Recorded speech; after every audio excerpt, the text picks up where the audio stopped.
loop modeling. What I've got here is a face. Let's just create a line. I prefer lines, and I'm going to just get started right away making my edge loops. Now I'm making each point as sort of equidistant as possible while not losing the integrity of the shape. And then I'm just closing this spline.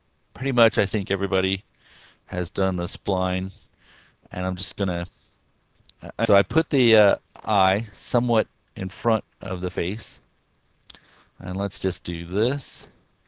And sometimes I'll even give myself a little turn depending if I can see it, but I can't really see right there. So what I'm going to do is instead of that, that's all you need to do there. Now it might be good to go ahead and just convert this to an editable poly, and then go ahead and shift drag those out and make your first shape. Now if I hit F4, you can see that I created lines. Sometimes people get confused.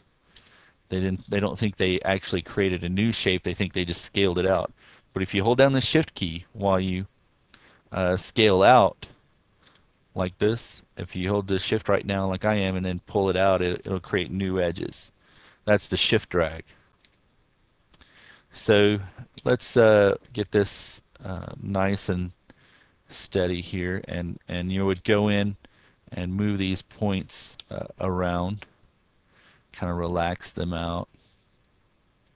And these of course went too far. And, what you're trying to do is you're trying to make these squares as square as possible, these polygons, four-sided. And that's what we're going to keep from here on out. So if I delete that one, you will notice that each one of these is four-sided. And that's the goal for edge loop modeling. This is the essence of what we're doing. So, and see how this polygon is really misshapen? So you try to balance it out and move stuff around to get those polygons to have a more reasonable shape. And sometimes you have to do a lot of adjusting, so that and it's okay that you have some big spaces, and these edge loops are kind of supposed to follow what's going on in the geometry of the face. So we're looking at the face itself to figure out where the next edge loop should be. And if I look at this from an angle, you can see that from the left view, it's need to make it better. So it's kind of going to bend around like so. And then I'm going to select some other points and do the same thing with the corner of the eye. I'm going to get these four here and do the same kind of thing. I'm going to do the same thing again. I'm going to use this as my pivot point. I'm going to make sure and lock my space bar. I'm going to rotate these back a little like that. And what I've done is I created a curve around the eye and give it that shape. And maybe I'll just not pivot so hard and pull so hard back. Maybe I should have adjusted my fall off a little bit there. Okay. So that's how you would get the curvature of the eye a little bit better around.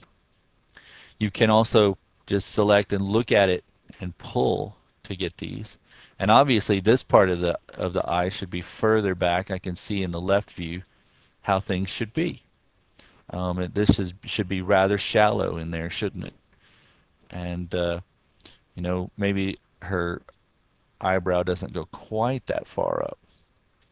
Now I can see that I'm not getting a very good description of a lot of this curve.